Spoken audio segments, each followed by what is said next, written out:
Welcome back to my channel and thank you for being here.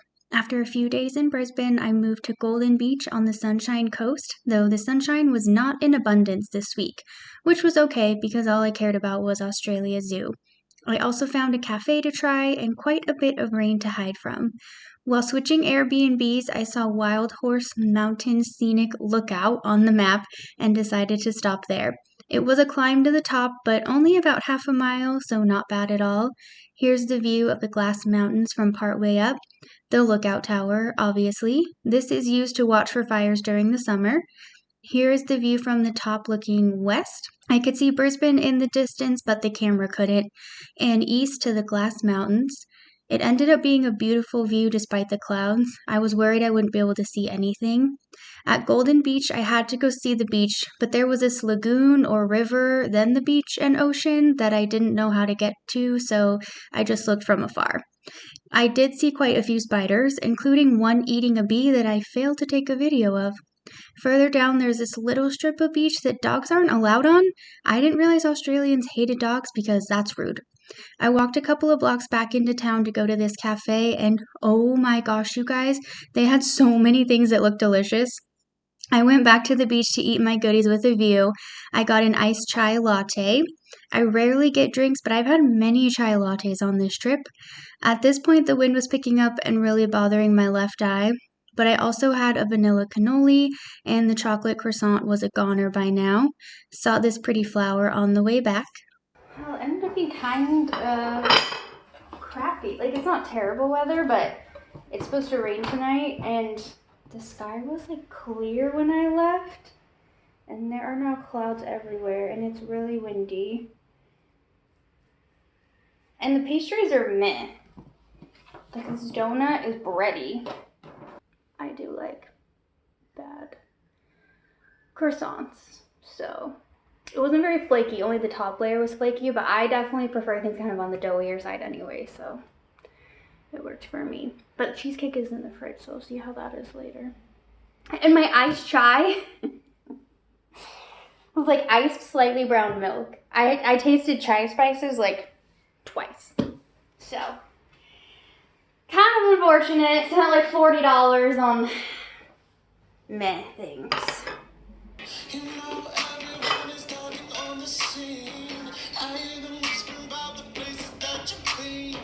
What is this? Is this chocolate? You know why? Because the things I do are not who I am. What you do is important. It can reveal you and refine you. These stools are uncomfortable for my fat legs. Maybe it's not what you become, but the kind of person It is chocolate. you become. Okay. Cheesecake. I should try making cheesecake. I have made cheesecake. I made that like pumpkin pie cheesecake one year at Thanksgiving. It's not bad, but it's not like a delicious. This is really a letdown. This is really a letdown because when you walk in, they just have like pastries and this like whole display of foods and yummy things, and they're not all that yummy. I'm still gonna eat all this, but a letdown. I do have chocolate too. Right. Oh, can I reach it without squishing my cheesecake? Oh my god. Milk and white chocolate. I'm actually really excited for this because I love milk and white chocolate. Like Hershey's Hugs. I have to restrict myself from buying them. Why do they only come in like these big bags that have like 10 servings in them? Like, can I get like 2 servings? Because I will just eat it all in like 2 days. So, I'm excited to try this. Australia Zoo. The entire reason I am in Australia. I walked in and immediately started smiling. This and Hobbiton are the reasons that I came on this trip. Definitely should have gone for 2 days instead of 1. If you don't like animals, you can leave now because after the zoo is just rain and my cat.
My final day in Australia, I was going to get a smoothie and some gelato, then walk along the beach, but it was raining every hour, so I stayed right here in bed and journaled and watched movies and made this video. I am actually ready to go home. When I was journaling this morning, I was actually journaling like, I like my life. Like, I actually don't know how people travel for like months at a time, because I want to go home and see my family. I want to go home and see my cat. And people probably don't have like cats that travel all the time. But like, I want to go home and use my body scrub that I made. And I want to go home and like sleep in my bed where I can actually sleep all night, because God, I have not. Last night I only woke up once, and that has been the best night this entire trip. Every single night I've woken up. I usually have been sleeping like 3 or 4 hours, and then I wake up every single hour for like 5 more hours. It's been annoying. I'm really excited to go home and sleep. Goodbye, Australia, and the end of my trip. Hi!